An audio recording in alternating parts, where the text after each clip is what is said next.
Welcome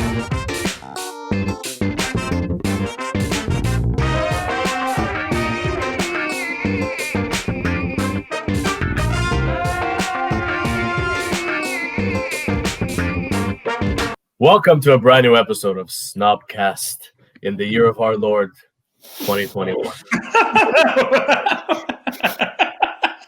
I feel like we need God more than ever. Yeah, no? I mean, we do need something. Welcome to the show. This is our second episode of the new year, and so far, it's going horribly. Not the show itself, just the fact that we can't see each other. Yeah. I miss my men, I miss my men on top of me, Oh, yeah. Just where you like them. Yeah, you'd know. It's I miss being on top. Yeah, me too. That's all I'm gonna say.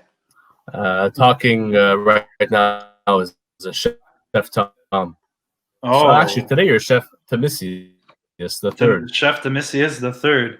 I got removed twice, and it was because the pasta was overcooked. Yeah. Nothing like overcooked pasta. There's two things we hate. It's overcooked pasta and wide vaginas. No comment from anybody. You heard it here first, folks. No comment. And also here is I believe Hype Man Steve is here, but it seems to be that like Russian. What did you write? Xerxes the Crete. No, I went on Google Translate. I wrote Hype Man Steve and the translate to Serbian because they use Cyrillic, so I thought that was fun. And that's what I got. I feel like Google Translate, like you can't, like it doesn't understand what's going into it. Oh yeah, for sure. It's probably Oktoberfest Monday, whatever just came out of that. You know what I mean? Like, I think its main purpose is to like translate the word penis into something else. I think that's how that goes. I don't know. Like the Google Translate thing, it's definitely bullshit. I discovered another translating website, and whenever I say it sounds like I'm calling it like a porno. But it's deepl.com. I'm not joking. deepl.com. I believe you. That's the problem. There's got to be a website out there. Like, I mean, if you think about it, the first time you learn a language, or whenever you meet somebody that speaks an exotic language that you don't know, first thing you ask them is, how do you swear in that language? Yeah. You always want to know the bad words first, because that's a classic. It's because not only do you want to know how to say them, but you also, I feel like, if you're amongst Latvians, you want to know if they're fucking talking bad about your mother. You know what I mean? Yeah. It doesn't hurt. It doesn't hurt. As one does when they're amongst Latvians. Tom, I think my grandmother has those same cups. These ones, they're from the Olympics. And whenever 76? 72. No. Oh, the 72 Olympics. They got imported from wherever they were, and they just put a Canadian. I don't know. Latvia. Was it 76? I think it was 76. 76 or 77? Well, no. It's an even year. It's always an even year. You just want to argue. You just want to argue to argue. Yeah, you're like that. You're like, oh no, because I figured you were Latvian, right? I'm gonna check.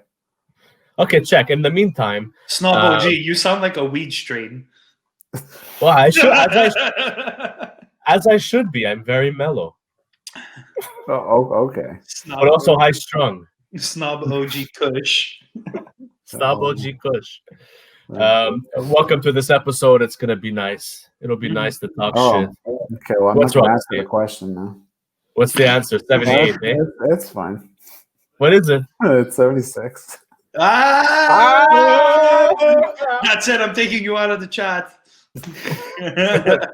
You lost your privilege. Just when you thought you were cultured enough. Check your white privilege at the door, please. Oh. Wow. It just goes to show, look at what color our t-shirts are. I'm representing Housefly Hum right here from Dominic Carbone fame. Yeah. Yeah. Carbonia, or as we call him, Carb One. Yeah. I'm representing Korea, I guess. Oh, look at that! Nice. Oh. And I'm representing Snob Media. If you could lift it a bit higher, we can remove the one that's in the corner of the screen. We should get you a flag. We should get you like a Snobcast flag.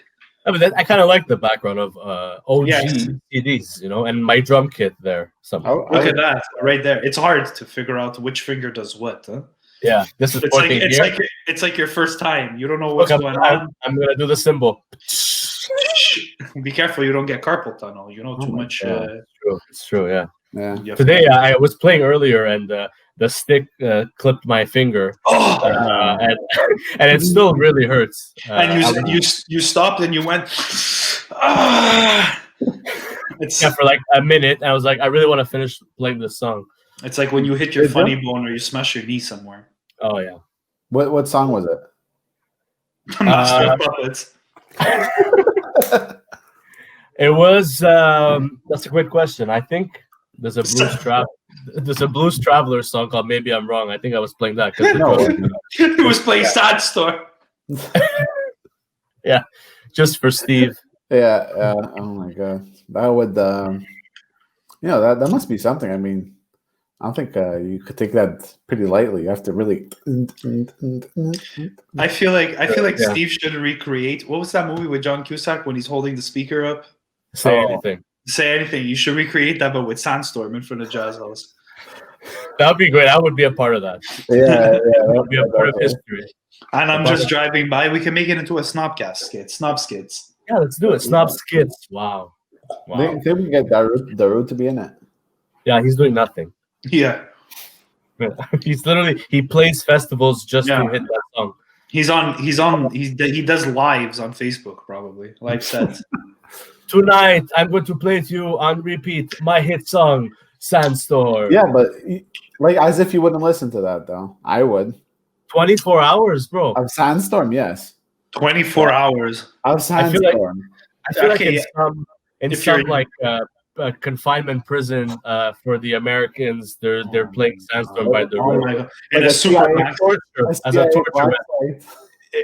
Along with waterboarding, they're playing the root Sandstorm. Oh, that's what they do. Instead of giving them their 1 hour of daylight time, they play Sandstorm for 23 hours, and halfway through, to give them a break, they waterboard the fuck out of them, and then they send them out into the world. Go be a bagger at Trader Joe's. It's either the root Sandstorm or 9 to 5 by Dolly Parton. So I don't know.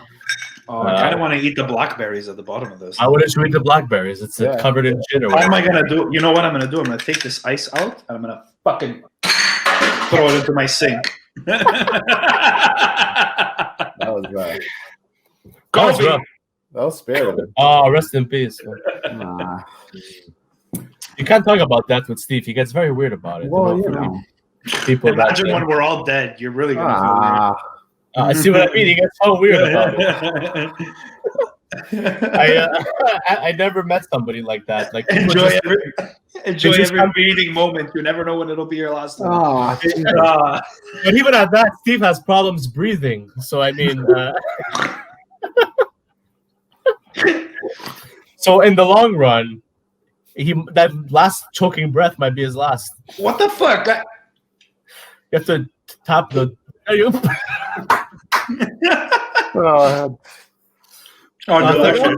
got it. Thank God we have video now. Yeah.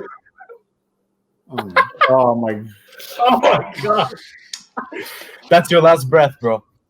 That was it. You guys don't watch me. Oh, these are awesome. Okay, it looks like you're eating cockroaches. Tom, you want to explain to everybody what that was? Please.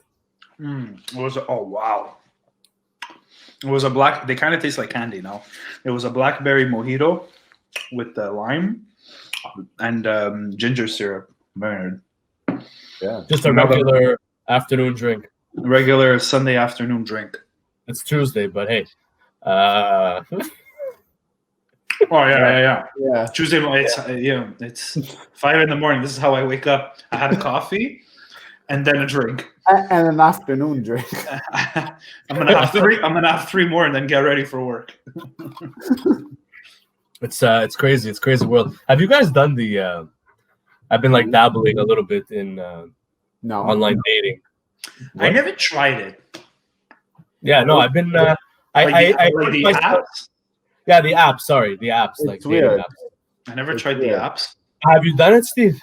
Very, very briefly. Like very briefly. 3 swipes and then he fucking nailed it.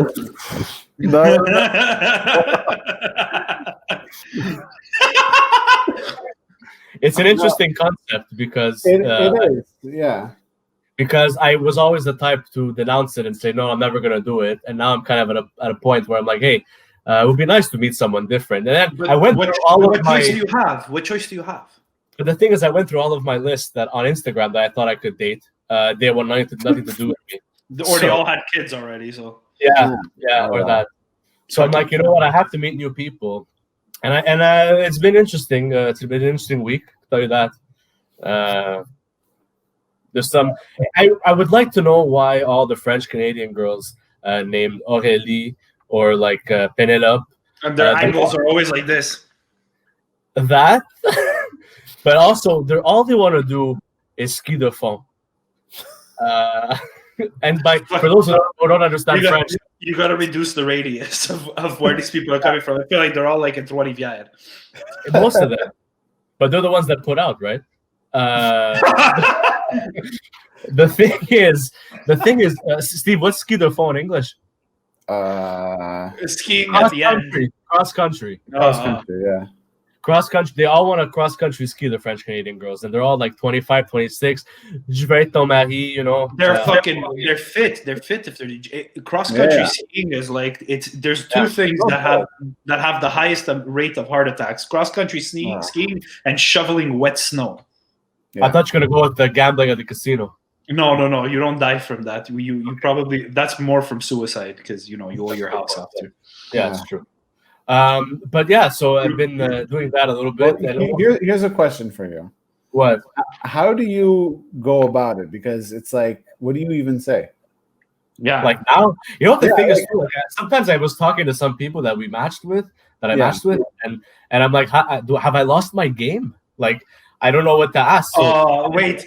Do you go in with like a pickup line? Or you like, hey, you want to go on an 8? And you're gonna be like, an 8? Yeah, I'll take you out on an 8. You can get the D later.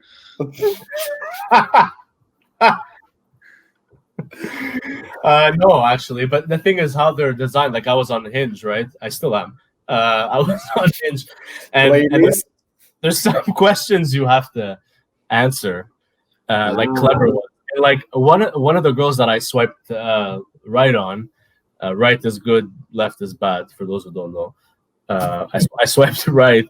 How does it work? Right is you like the person, and left is looser.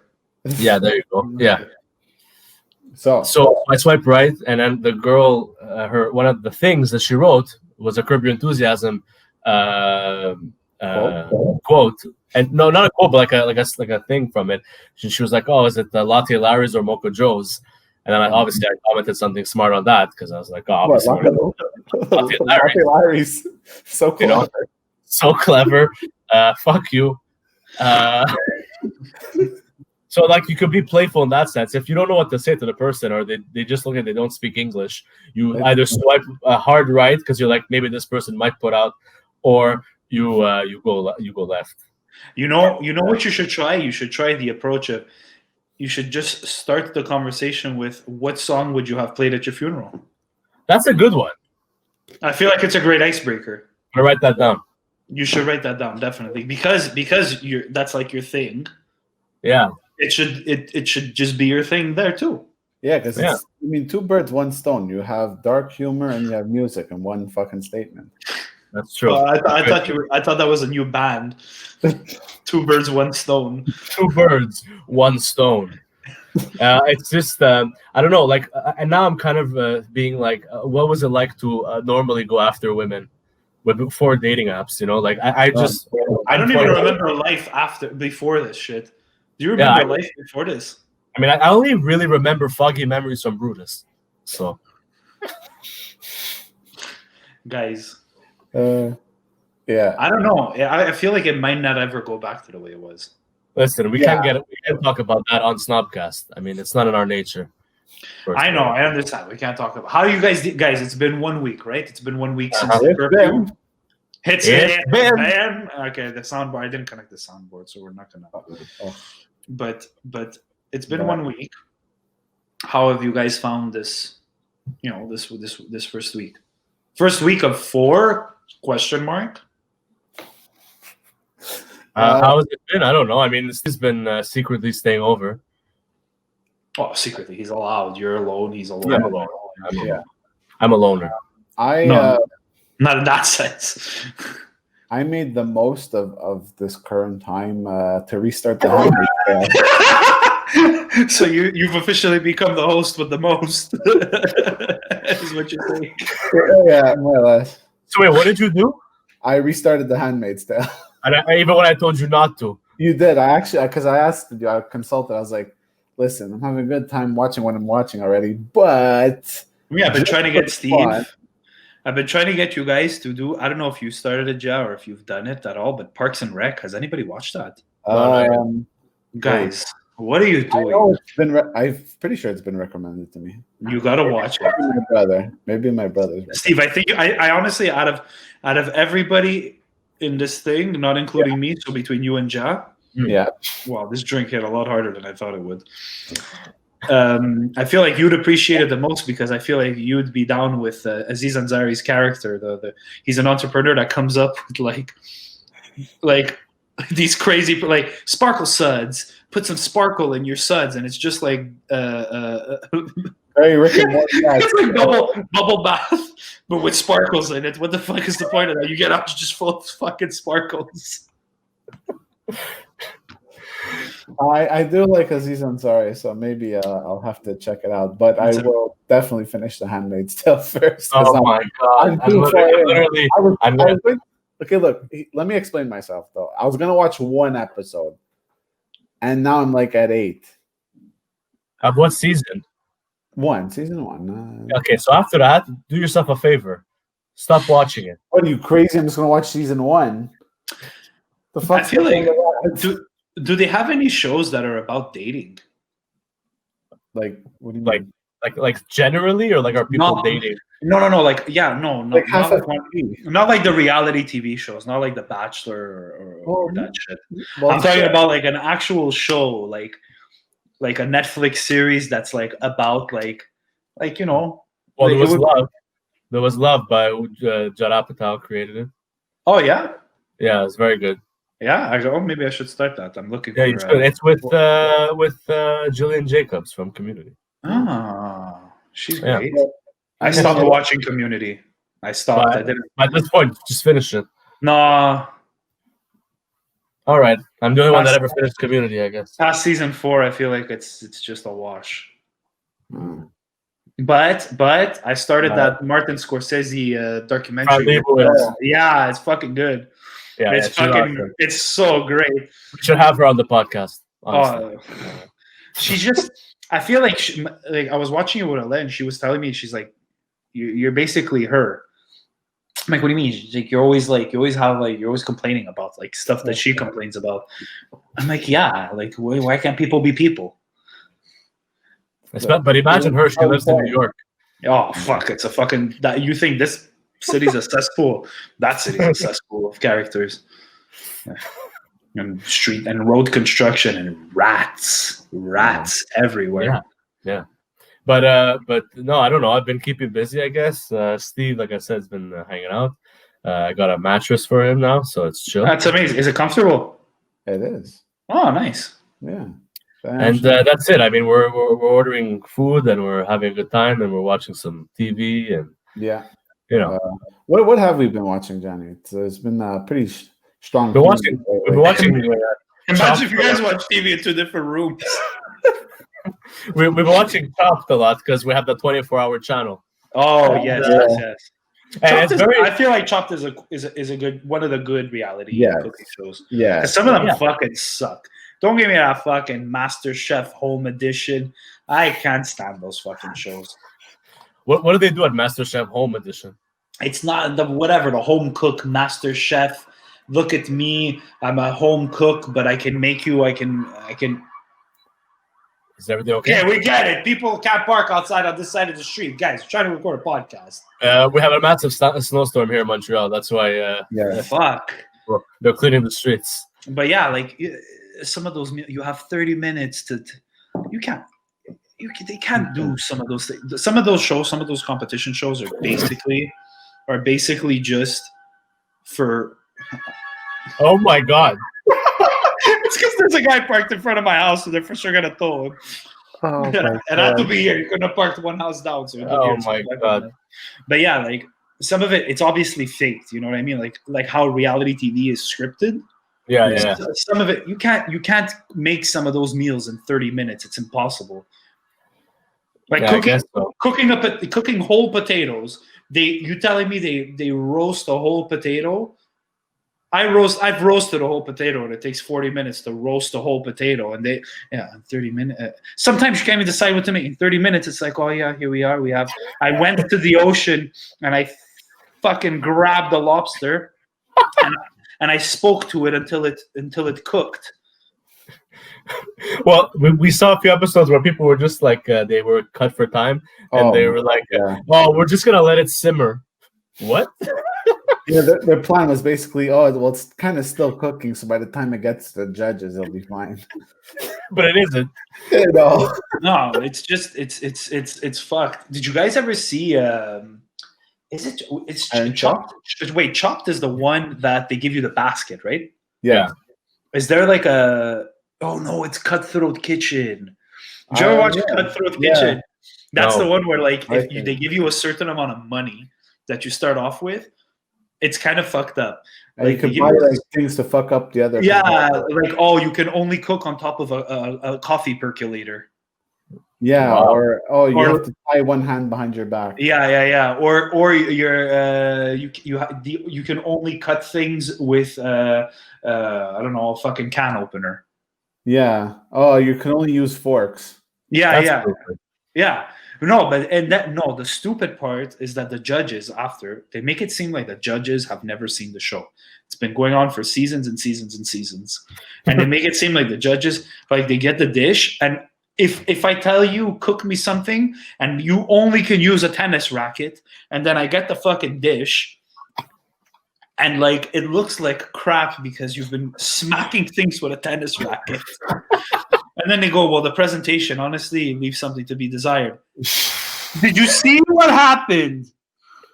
A tennis racket, you fuck. They're really intense. And like but even the fucking chefs sometimes, they're just such assholes. Yeah. Like, guys, Gordon Ramsay is not that bad. Like when you watch like Hell's Kitchen, it's done for TV. You know what I mean? He's not gonna go call people. Hey, there's a famous one where one of the patrons like go, hey, you don't whistle to me. Do I look like a fucking dog? You look more like a dog than I do. Like you would never say that to a client. Never. Yeah. You know? Like, I mean, except if they were dogs. Some of them, like, you know, are you gonna watch like the Cakes versus Cakes challenge or whatever it is, Cake Boss versus Ace of Cakes? You gonna fucking watch that shit? No, I don't watch it. Steve likes cakes though, so I don't know about. Yeah, no, I don't like the baking shows. One, I think my favorite, like the competition shows. There's actually a really good one on Netflix, guys. Final Table. Yeah. Iron Chef is legit. Chef is legit because it's real chefs. And they're really making the stuff, and they got a team of people helping them. So it's like you could see, like it's like intricate, and they're like rushing to do shit. But guys, go on Netflix and watch Final Table. Final Table is fucked up because they're all Michelin star chefs that are cooking in a competition show. They're paired by twos, and they get judged. Every episode is a country, so they have to make a famous dish from a country, and then they get judged, and the bottom three have to cook. It's their final cooking challenge. They have to cook for a celebrity, like a guest chef. But the guest chefs are like chefs that collectively have like 46 Michelin stars. You know what I mean? Like they're gonna go get like one of them was like an Italian chef, Carlo Cracco. He's like a god in Italian cuisine. You know what I mean? And like and he's gonna tell you, okay, well, you gotta make me a dish with like cactus pears. and they're like rushing to get it done, and then you got to sit down and watch this guy critique it, and it's brutal. It's fucking brutal. Steve, looks like we have a new show. I'm telling you, it's fucking crazy. Seriously, I'm fucking. Oh, Del Piero's in one of them. Del Piero's a judge in one of them. In the Italian episode, Del Piero's a judge. Yeah, Del Piero and Dax Shepard is in the US one, I think. But the thing with the competitive cooking shows is that like how they like present the chef at the beginning, and like they're all like, "This is hi, I'm Chef Jim Justin." And then you see a guy, and then he's like, they show like a thing of him in the restaurant. And can we get another one for table 7? Yeah. It's like a whole reel for like Triple D drivers, divers, and dives. I think that's my favorite. Those are my favorite shows to watch. You Gotta Eat Here and Diners, Drive-Ins, and Dives. Oh yeah, because it just makes you hungry as fuck. Hungry as fuck, and you want to see how he's gonna describe the food. It can't be that everything's good. It can't be that everything's good. I mean, they wouldn't be on the show if it wasn't. Yeah, but maybe he just doesn't like it, and he has to pretend that he does. Well, like I know for a fact, Guy Fieri doesn't like eggs. Oh. So when they make him an egg dish, he eats it, and he's like, you can see it in his face. He's like, "Oh wow, this is amazing!" And he's like, "I didn't know that." But like there has to be something that like people are like, "Oh, this is the best meal," but you're just a fat cow. That's why you like it. You know what I mean? But then again, it's easy to make. Some of these fucking meals that you go to, it's like a deep fried burger with bacon. Okay, listen, if you take everybody's favorite food and fry it, put it together and fry it, how can it not be good? You know what I mean? That I feel like that's a cheap. Like it's like Steve. It's like when you had the when we went to Boston and you had the fucking chicken and waffles for the first time. Your brain, it was leaking out of your fucking ears. Yeah, you know.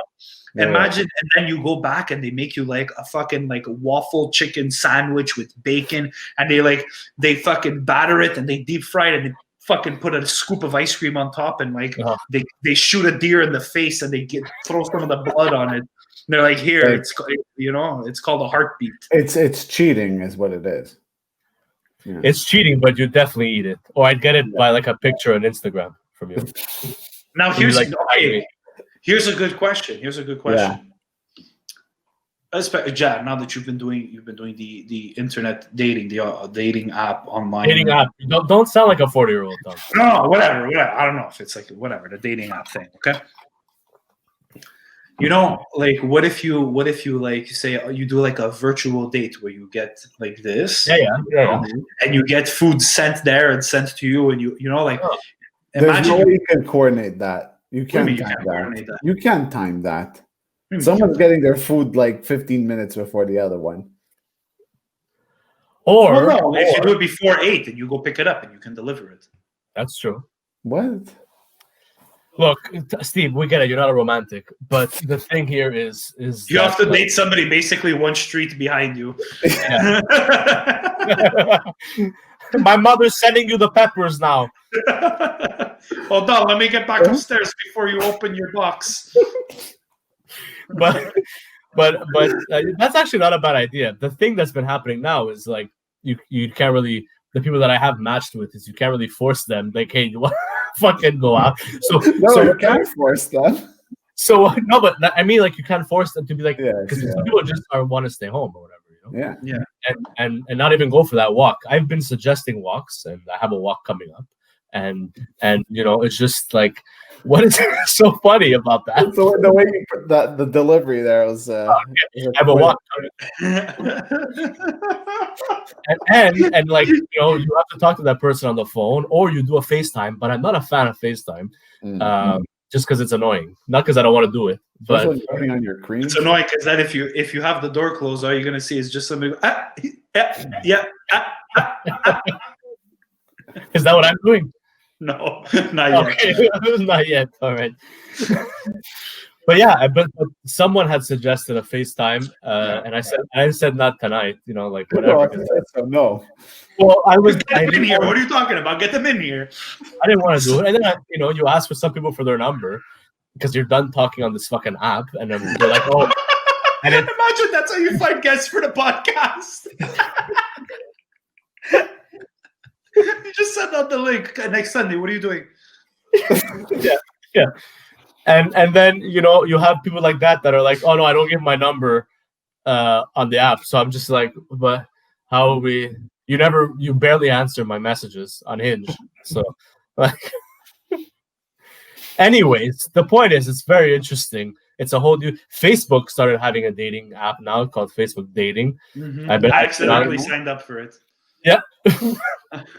That's where I saw you. That's so weird. I thought I was putting myself on Marketplace. It's weird. It's kind of like Facebook Marketplace for dating, but for ass. Yeah. And like the heart and the X, and like it's just the whole right left thing. But yeah, exactly. But the thing here is like they don't do like the thumb up and it's smart. The thumbs up, no? The thumb up if you're cool to be friends, or if you want a bit. and then they write in like the disclosure like that you're being added to Facebook Dating. None of your current friends on your list will know that you're on Facebook Dating. And I'm just like, why? There's so many hot people on my list that I don't know if they're dating someone or not. Not only that, but there's got to be guaranteed somebody that you're friends with on your friends list that you're like, what? If this girl was single. Yeah. 100%. But the algorithm for sure figures that out somehow. Yeah, you put the age that you want, which I obviously put a younger age to like a certain age. Oh, you didn't go MILF-tastic. I didn't do MILF. I went from like 22 to 28 or something. Oh, you should at least put your own age category plus a year. No, because all the ones my age just want to get married. So? No. But it doesn't mean that you have to ask right away. I know, but I'd rather date someone who's a bit younger and we have time. And I can still wrestle with Steve in the meantime. You have your sumo outfits. Yeah. But yeah, that's that. I mean, it's interesting, It's interesting, and especially now, it's interesting with what the fuck's going on in the world. You know what would be interesting is watching like a fucking boomer try and get on a dating app right now, and they're like they have no idea how to do it, and they're home alone. And what did I swipe? Why are they messaging me? Are they to the right or to the? There's definitely been the moment where I swipe to the left, and I'm like, "Fuck!" And you're like, "No!" And there's no history. There's no time machine that you can go back in. Not that I noticed. That's fucking stupid. Yeah, because maybe it could have been the girl of my dreams. Imagine you just have a thing that you're just swiping right. You just like double trigger swiping right. You try. You catch more fish with dynamite than you do with a finger. So that's true. Shit, Steve, you okay? I mean, I feel like you're just like well, I don't feel the need or the energy, like what's going on? I support you, but it's nerve-wracking. Those things, I don't know what to say, but it's nice to have those little those little icebreakers, if you will. And what? How did Tinder become the trash fucking hoe? Because of the United States. Really? I'm not on Tinder, but because I'm scared now. It's because of the United States. Everything that's garbage just came from there. Tinder is one of them. I was going to go with it, because it's so popular, you have more people on it, so you're bound to get more shit sticks. But it's because then, you know what it is? They have all those people, right? They have everybody that got on Tinder at the beginning. Now, the ones that got on Tinder, that left Tinder, they found their relationships. Maybe they didn't come back, maybe whatever. Maybe some of them got got fucked in the way that not like, but the guy, they got broken heart, whatever. So they're like, oh, fuck this, fuck Tinder. Every time I go on Tinder, it's always the same douchebag.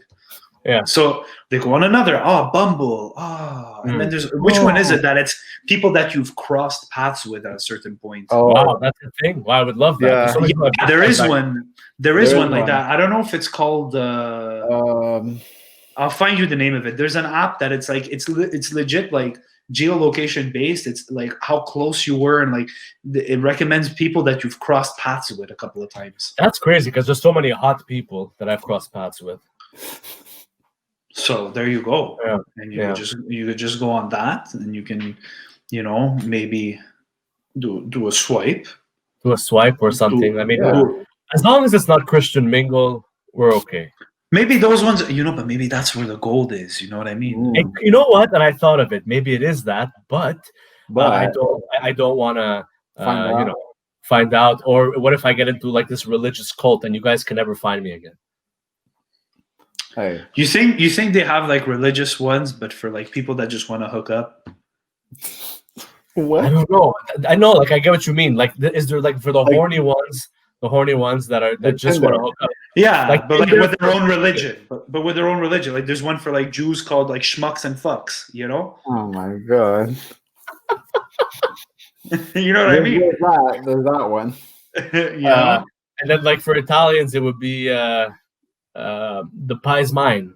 Something like that. Something like that. Yeah. That's bad. That was bad though. That was bad. I don't know. Yeah. It was because schmucks and fucks came to me, so I built the topic around it. Got you. But you were on the spot with it. Thank you. But maybe it exists. It must exist. Yeah, it must exist. Yeah. Yeah. I mean, yeah. I don't know, guys. We'll see what happens. It's an interesting time to be there wanting to date someone, or meet someone at that point. Glory holes and villagios.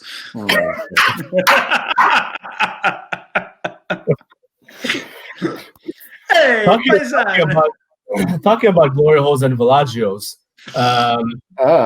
I recently compiled my top 10 films. Glory holes.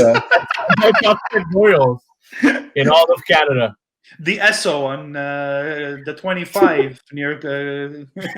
You'll be very proud to know that out of all the provinces and of all the glory holes, 8 of them are found in Quebec. One is in St. John's, New Brunswick, and the other, you guessed it, people, Regina.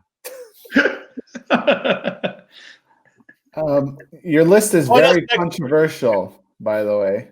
Yeah. Not your glory hole list. That's spot on. What is your list comprised of? So look, we released the top 10 of 2020. I consulted with Steve about it. Steve was not very happy. Steve and I argued. Then our fists came out, but then it was knives instead of fists at one point. Yeah. And then he took out his sword, and I was like, okay, I don't have a sword. So I think this is unfair now. Yeah. So I just know he carried swords on him. But the thing is, I compiled a list, and out of 2020, right, which was such a fucking weird year, and some of the most shit movies. I had the hardest time compiling a top 10 for 2020. Yeah, you did. And not in a bad way. See what I mean? Like there was, when I was writing out the list of the movies I knew I wanted to be on the list, I write it out so I remember. And then I go to it and I had to cut it to 10. So you have to do it you do it backwards kind of. It's like Tenant. Yeah, which Steve will talk about later.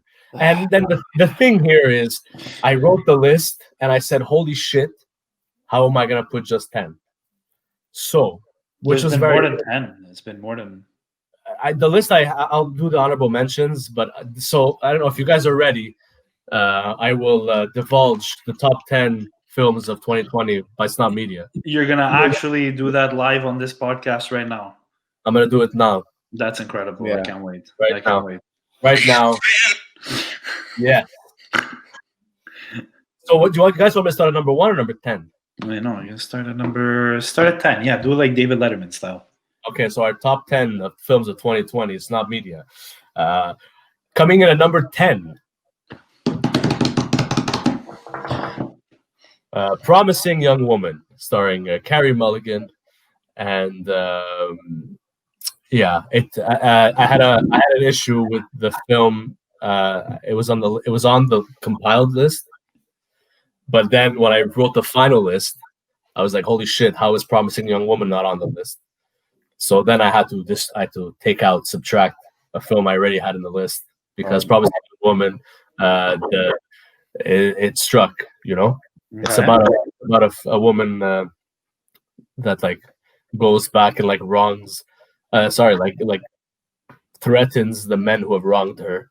Oh, but it sounds basic, but it's not. That's the whole thing about it. Like, okay, the last like half an hour, 45 minutes are like incredible. So that's number 10. I was actually supposed to watch that too. Yeah. No. Yeah, your girlfriend would love it. So female empowering. It's okay. We're good with that. It's 2021, guys. Now it's 2021. Yeah. Coming in at number 9, we have the Disney Pixar film Soul. Oh, I wanted to watch that too. Yeah, very, very great film. I would have been wrong if I didn't put it on the list, even though Steve disagrees. I heard James Brown is in it. You said like, yeah, it was good, but you didn't sound convinced to fucking me to do your. Also, when you asked me, I was stressed out when you asked me. So look at how mad. It'll definitely win the Oscar for best animated feature. I can see the anger in Steve's eyes. Like I'm gazing at him right now through this screen, and I can see that he's like, Soul shouldn't have been there. I don't understand why it's there. They should have just put John Wick 1 again at that point. Yeah.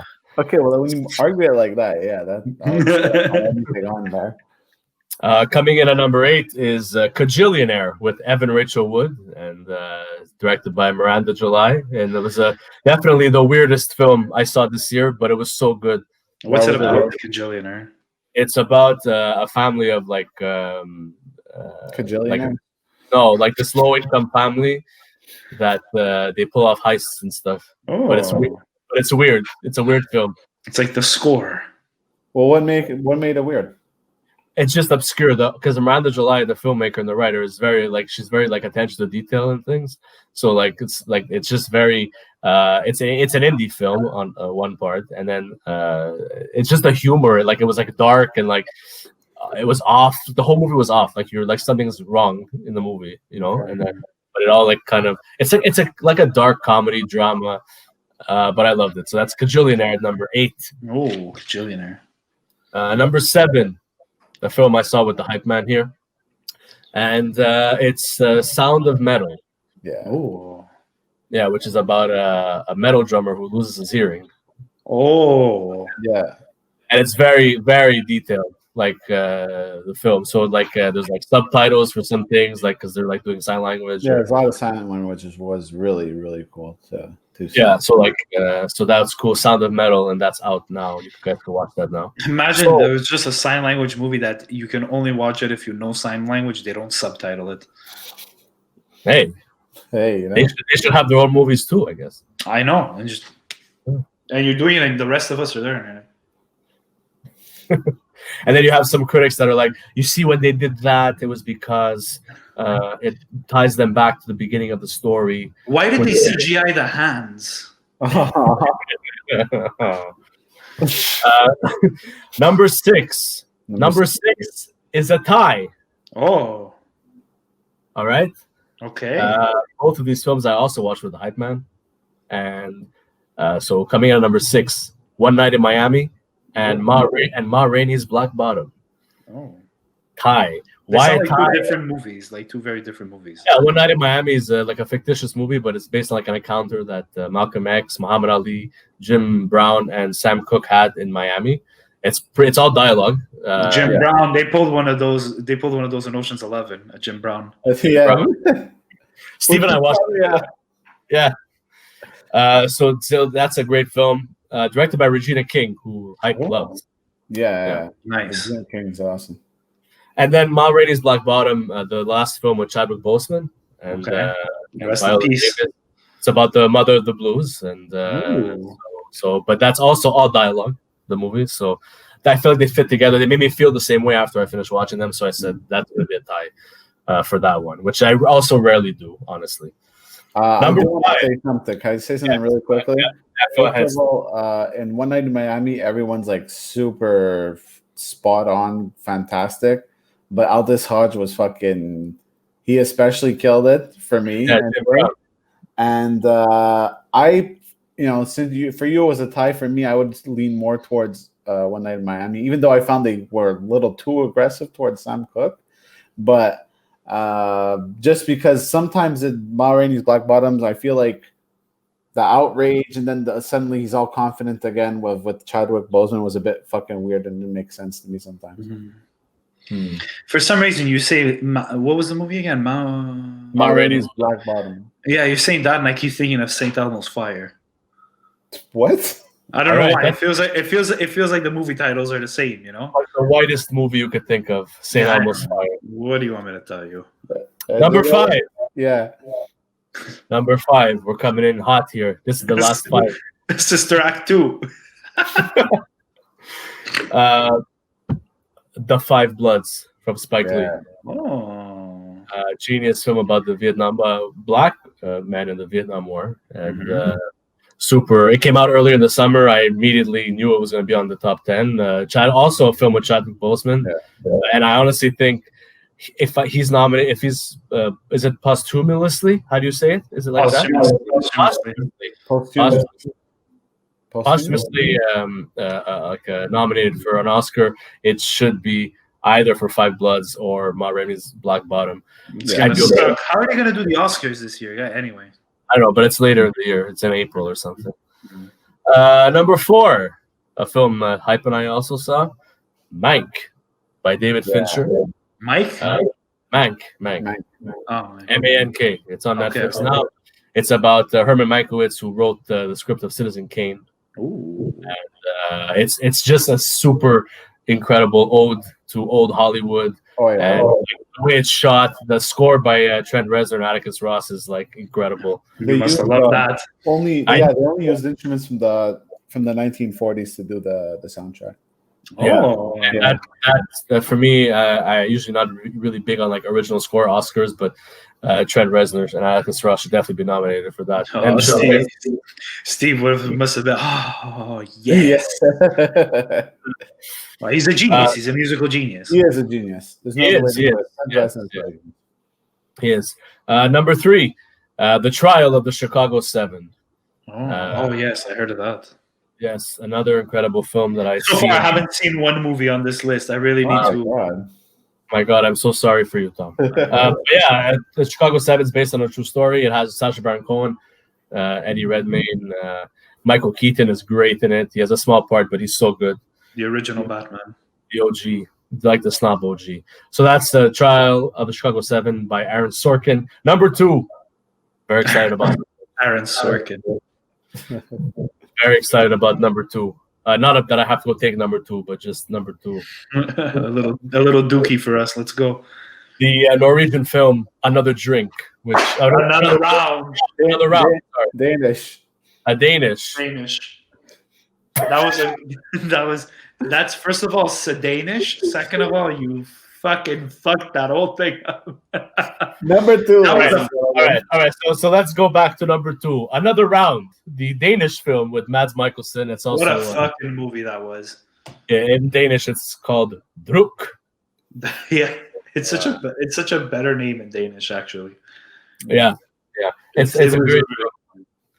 a great film about 4 friends that want to constantly keep the same blood alcohol level. Steve, did you watch it? I have to show him. I have to make him watch it. You would love it. It's a great movie. Mads Mikkelsen sometimes without even talking. Yeah, it's a face. It's the face that he has, and you look at him and you're like, wow.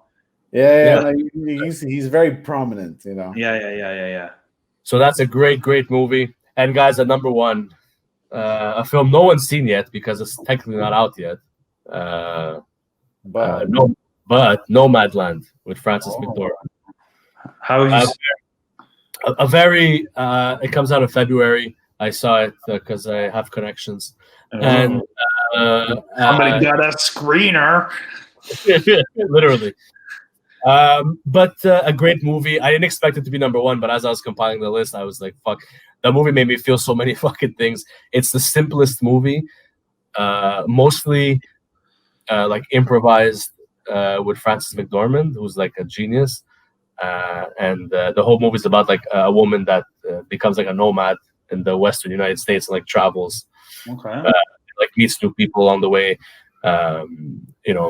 Is a widower. It's a whole thing, like a find yourself type movie. After the movie was done, I literally sat on my couch for 45 minutes and did nothing because I was just thinking about the movie, and I was like, okay, this is. But a great movie, and it's winning everything now. So I think Nomadland is the correct choice to be number 1 film of 2020. Amazing. Wow. I'd like to do some honorable mentions because I did do a top 10, but I could have done more. So these are my honorable mentions of 2020. All right. Show me all your honor. The Korean American film Minari. Very, very deep and moving film. Sylvie's Love, which is like probably one of the best like romance dramas I've seen in at least 5 years. And it's about black love, which is even better. Like the score, the soundtrack, the sets are like all incredible. That's Sylvie's Love. Of course, I had to bring up Judd Apatow, King of Staten Island. Oh, I still haven't seen that. Yeah, Pete Davidson is really great in that movie. The movie is very personal. It's a great comedy drama. After that, I'd like to mention Borat, subsequent movie film, just because it was great. And very, very hilarious. 40-Year-Old Version, which is a drama on Netflix. Version, yes. Yeah, okay. Yeah. It's a drama on Netflix about an aspiring rapper, and it was very good. Why are you laughing? Because it sounds like something I hear at work with a fucking Quebecer and I can't pronounce it. Hey, did you watch that film, 40-Year-Old Version? You're not wrong. You're not wrong. It's very hard to like not say virgin when you say 40-year-old version. After that, I'd like to mention The Vast of Night, which is a sci-fi film available on Prime. Very small film, very short film, but so good. Like it's the intensity of the film is good. Like if you had to guess how long it was, how long is it? I think it's like 93 minutes or something. What is it? It's about it's set in the 50s, and it's they work like a radio type thing, like a transmitter thing, and they they're getting like UFOs and whatever. They're like, yeah. Okay, cool. I think you still didn't mention something. Yeah, I know. My last film that I want to honorably mention is the blockbuster of the summer, Tenet. Oh, what a way to cheapen it! Wow. Oh my god! You were waiting for this movie forever. Movies, you're gonna tell me Tenet wasn't on? Yeah, how is it? You were telling me it was gonna save cinema. I did say that. Chris Nolan said that. Yeah. But no, it got honorably mentioned. I couldn't find a place to put Tenet on. What? I started watching some clips on YouTube. I feel like I need to watch the movie. Well, obviously, it's an incredible film. It's an incredible achievement. Yeah. But it's not in my top 10. It's in my honorable mentions. Okay. All the honor. That's nice. Right. A participation ribbon. How nice. Oh my god. Oh my god. Oh my god. That's like giving everybody. You know what's funny about that is that every one of those people, if they were people, got grad rings in high school. You know, so what? Did you get a grad ring? I didn't. I didn't. I think I did.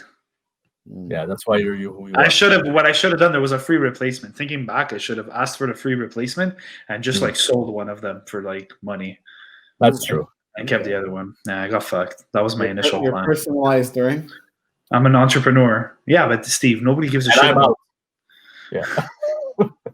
But now I guess I'll have to give the floor to Steve because he's so fucking frustrated that I didn't put Tenet on the list, and if I forget about his weekly show. It's time! It's that time again. That time of the day, and but I guess here it is, guys. The Hype Man's Ethnic Song of the Week. So, you got it there, Tom? Yep, good. Okay. So this week, it's inspired by actually a fan of ours who compiled the list for me. I think we mentioned it a few episodes back that after I played some Greek music, a listener of ours compiled the whole kind of Spotify playlist of Greek music for me. It's fucking awesome, and there's lots of and it's varied. There's lots of different kinds of styles too, so it's not just kind of one thing. Mm-hmm. But the song I chose, it's actually by someone I already had. I've already played a song of theirs over here, but I'm going to do it again because, what a way to kind of start off the whole fucking playlist. I think it was expertly done. By Ellie Kokino, here is Sex.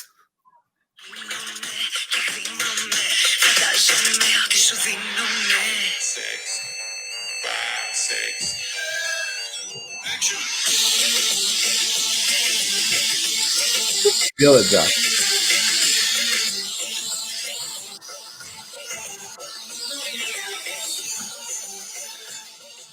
Why do I feel like it could be in John Wick 4 and he's just murdering people to it? And let me guess. Yeah. Let me guess. It's about a lost love. Actually, this one's a lot more aggressive than this one. It's just straight about how there's this gentleman that I guess Eleni's very hot. Ellie is very hot on, and he drives her wild. She loses her mind, and she wants to basically fucking fuck his bones off. Wow. Yeah. Wow, that's very promiscuous. You know what? Power to her. You know, sometimes you have these songs where guys like, "Oh, I want to fuck so and so." Well, she's like, "You know what? Me too. I want some," and she's going for it. And you've played that song before? No, I've played a song from hers before, though. Okay, and who's the listener? The listener is Zoe. Should I say her last name? Can I do that? I mean, Zoe. Great. Our listener is Zoe. We'll go with Zoe. And you know what? Thank you very much for the playlist. I love it. It's fucking Zoe the Greek. Yes. I might go watch My Big Fat Greek Wedding after this. Honestly, like that's not a bad idea. Yeah, I still haven't seen it. How have you not seen it? Well, I don't know. To do what? You for sure have it on DVD. Yes, I do. It's a white box. Do him a favor. But the thing here, Steve, so we're still waiting for your playlist. Yes. We get constant emails about it. Yeah, I'm, how do you say, dragging my feet? And you can email us at snobcastpod@gmail.com. That's snobcastpod@gmail.com, and vent your frustrations. But it will be out very, very soon, actually. Yeah, I mean, you got no choice. So again, the song title and the artist. The song is called Sex by Ellie Kokino. Nice. Big hit there in Greece, especially in Athens. Especially. Yeah. Any closing remarks, gentlemen? 2020, horrible year of movies. I'll move past your list, but in general, swipe left on that comment. Yeah. And I love cooking shows. I want that out there. Tom? I'm still trying to get over the fucking her bones off or something. Oh, fuck his bones off. Just pulls down her pants and he just becomes jelly. No, you mean if you're I don't know, stay safe and use dating apps. Yeah, I guess. Yeah. You can follow Hype Man Steve at Palstev. You can follow Chef Tomasius III at Chef Thomas Di Donato. And you can follow me at Snob Media. This has been Snobcast, and we will see you all again, hopefully, next time. Hopefully. Bam, bam, bam.